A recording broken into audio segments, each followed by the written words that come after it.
as the resurrection of the Thidrekssaga is marching on. Yesterday you've heard about King Sigmund, Artvin's betrayal, and Sigurd's birth. And with these stories in mind, we have the fundament to go on from here today into the days of old. Now Hermann took her body and buried it as well as he could. He mounted his horse and rode back to where he found King Sigmund. And now the king asked, "Where is Artvin, your friend?" And now Hermann said, "We argued because he wanted to kill a woman or a girl, and that seemed dishonorable to me. I saw what was intended and wanted to help her, and we argued about it. And then we took our weapons, and before it ended, I killed him. The woman had given birth to a boy, a handsome one, and Artvid destroyed them before he gave up his life." And King Sigmund asked, "What did the queen say against the king? Or what did she say against the thrall? Or have you lied?" And thus answered Hermann, "It is not a lie, my lord. It can be that a man makes a great mistake and finds it out, and then repents of it, and is from then on an honorable man." And then the king spoke angrily, "Leave my sight. I never again want to have your service, because you might well be a man who deceives his lord." And now Hermann went to his horse and rode away with all of his men, and was happy that he had escaped. But Sigmund now ruled over his kingdom.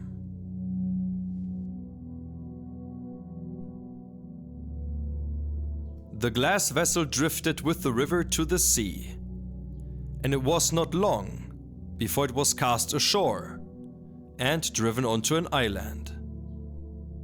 The sea fell back so that it was dry where the vessel lay. And now the boy had grown some, and when the vessel was thrown up against the island, it broke there in the sound, and the boy cried out. A hind came along and took the boy in her mouth and carried him home to her lair. There she had 2 fawns. She put the boy down and let him drink from her. She raised him like her own young, and he was with the hind for 12 months. And then he was as strong and big as other boys 4 years old.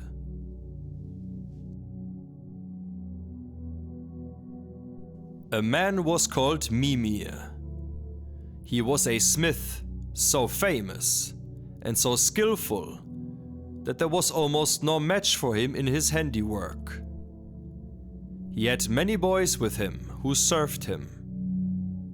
He had a wife, and in the 9 years since he had taken her, she had not been able to conceive children, and this bothered him greatly. His only family was a brother named Regin. He was very strong and the worst of all men. This was repaid him in that he took so much to sorcery and magic that he became a dragon. He was the greatest and the worst of all dragons, and he set out to kill any man he met, except for his brother. He was now the strongest of all dragons, and no one knew his lair except for his brother Mimir.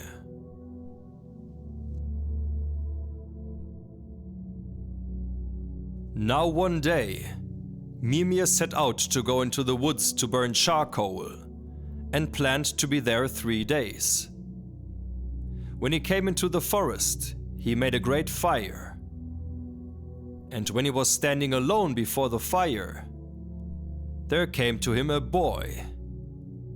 He was handsome, and he ran up to him, and Mimir asked who he was. But the boy could not talk. In spite of this, Mimir took him in, set him on his knee, and put clothes on him, because he had not had clothes before. Then a hind came running up, went up to Mimir's knees, and licked the face and the head of the boy. And from this Mimir knew that the hind must have fostered the boy. And for this reason, he did not want to kill the hind, and he took the boy and cared for him and kept him with him. He intended to raise him as his son, and he gave him a name and called him Sigurd. The boy grew up until he was 9 years old, and he was so big and strong that no man was his equal. He was so hard to deal with that he oppressed Mimir's apprentices and forced them into submission, so that they could scarcely feel comfortable around him.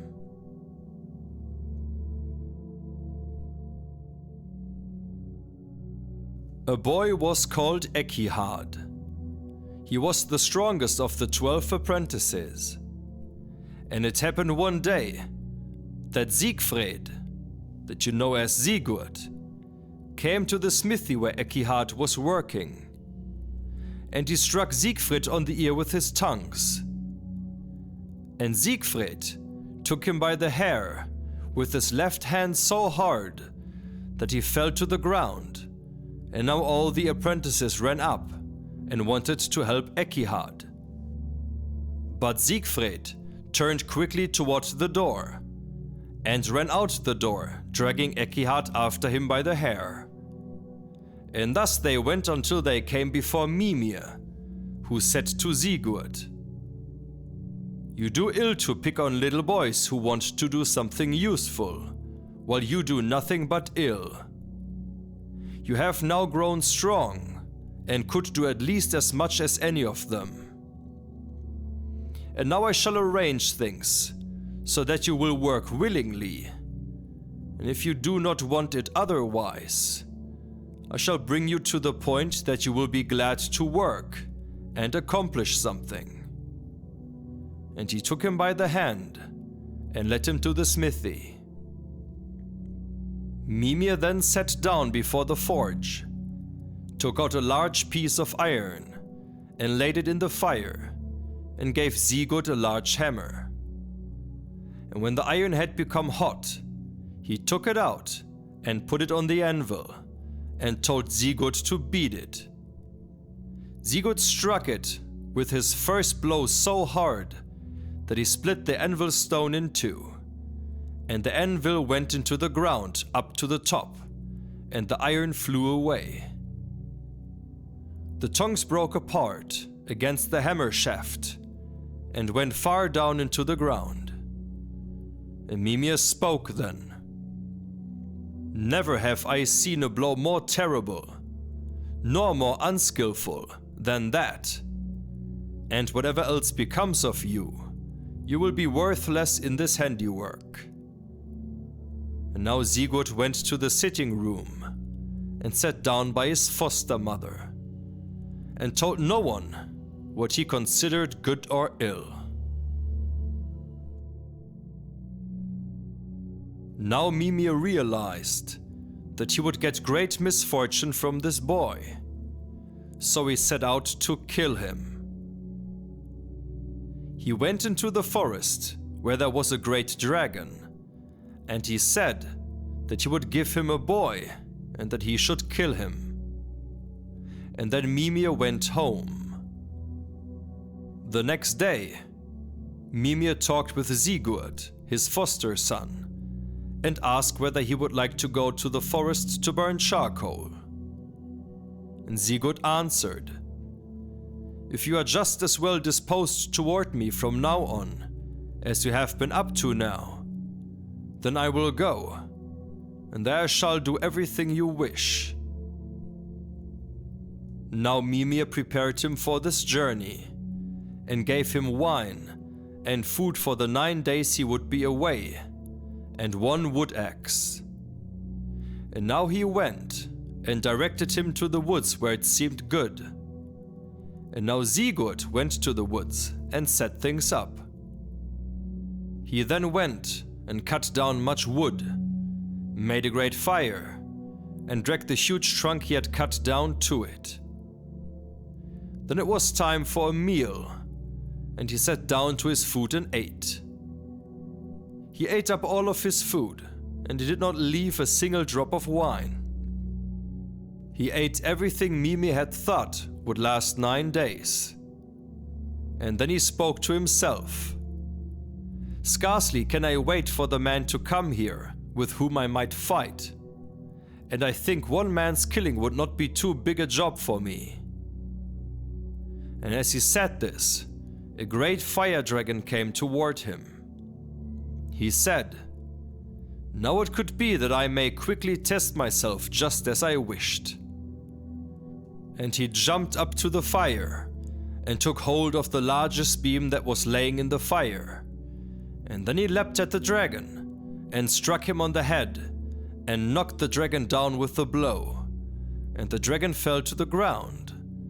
And now he struck this way and that until the dragon was in hail. And then he took the axe and hacked off the dragon's head. And after that, he sat down and was completely exhausted. The day had passed, and he noticed that he would not get home before the evening. He didn't know what to do for food, but then it came into his mind that he could cook the dragon and thus make supper in the evening. He took his kettle and filled it up with water and hung it over the fire. Now he took his axe and chopped pieces big enough so that the kettle was filled, and now he was eager for his food. And when he thought that it might be ready, he put his hand in the kettle. It was boiling in the kettle, and he burned his hand and his fingers. He stuck his hand in his mouth to cool it. And when the broth ran onto his tongue and down his throat, he heard 2 birds that were sitting in the forest and were gossiping. And now he heard what one said to the other. "It would be better if this man knew what we know, that he should go now home and kill Mimir, his foster father, because he has planned his death, if things had gone as he thought they would. And this dragon was Mimir's brother, and if he doesn't kill Mimir, then Mimir will be able to avenge his brother and kill the boy." Then he took the blood of the dragon and rubbed it on himself and his hands, and everywhere it became afterwards like horn. And then he took off his clothes and rubbed himself all over with the blood, as much as he could reach. He could not reach the middle of his back. And now he got dressed and went home, and he had the head of the dragon in his hands.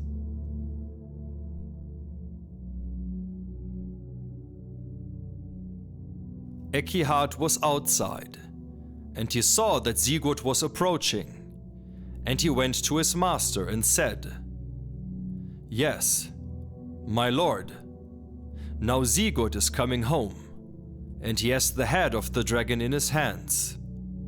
He may well have killed him. And there is nothing left but that each person help himself as he can. Although we are 12, and even if we had more on our side, he would have us all in hail, as mad as he is." And now they all ran into the woods and hid. But Mimir went alone to meet Sigurd and to bid him welcome. And Sigurd answered, "This will not be welcome to you, because you shall gnaw this head like a dog." And now Mimir answered, You shall not do what you say, for I shall repay you for having treated you badly. I shall give you a helmet, and a shield, and a birni. The weapons I have made for Herd need in Holmgard. They are the best of weapons. And I shall give you a horse named Grani, from Brynhild's stud farm, and a sword named Gram, that is the best of swords.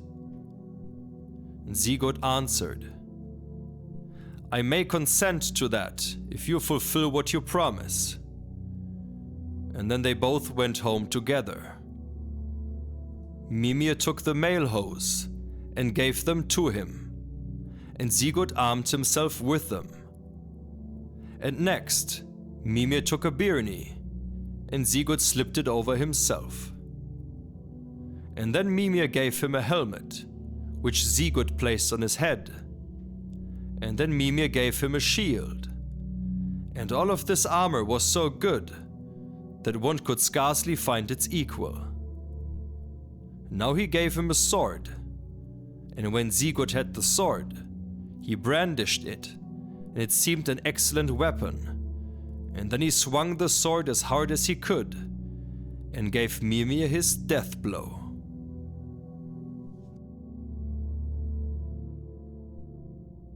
Then Sigurd went away, and followed the path he had been told to the castle of Brynhild.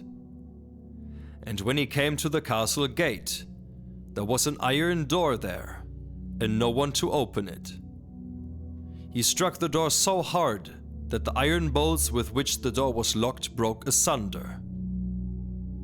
And then he went into the castle, and he met there 7 guardsmen who were supposed to protect the castle. And they were upset that he had broken open the castle gate, and they wanted to kill him for that. Sigurd drew his sword, and he didn't stop until he had killed all of the guards. The knights now became aware of all this, and they ran after their weapons and set out to attack him, but he defended himself well and honorably.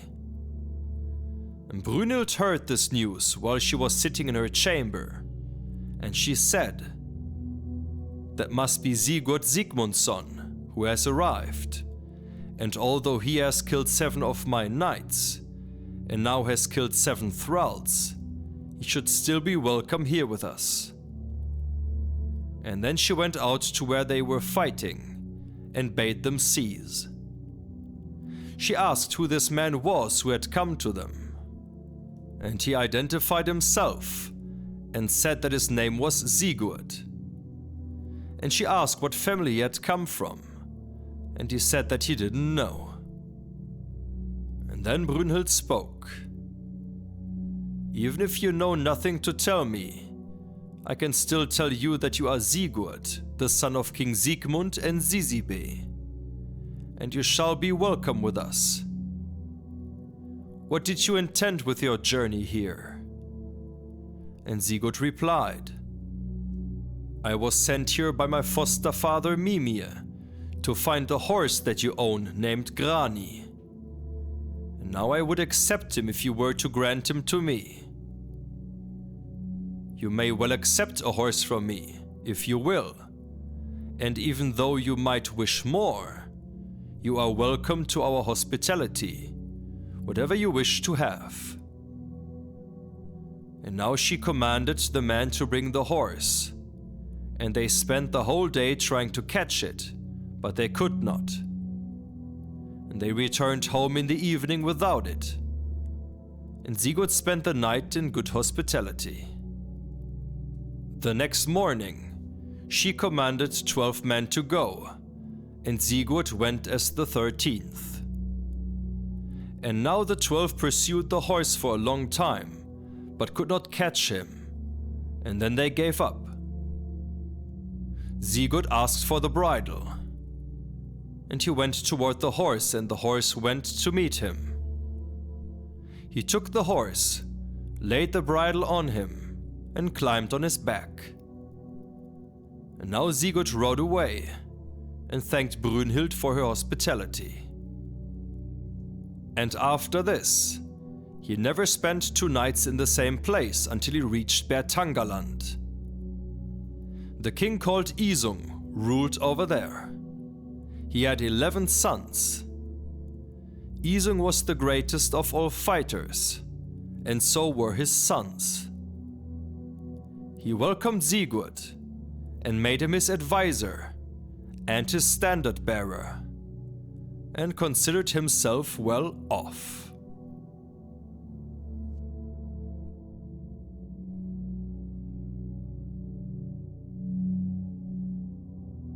So this is what the Olden Days tell us about this heroic legend of a fighter named Sigurd.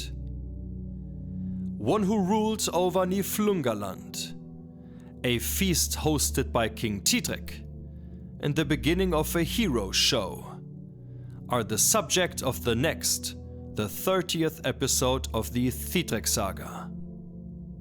So thanks for tuning in, and see you again next time, back here at Sagenheim.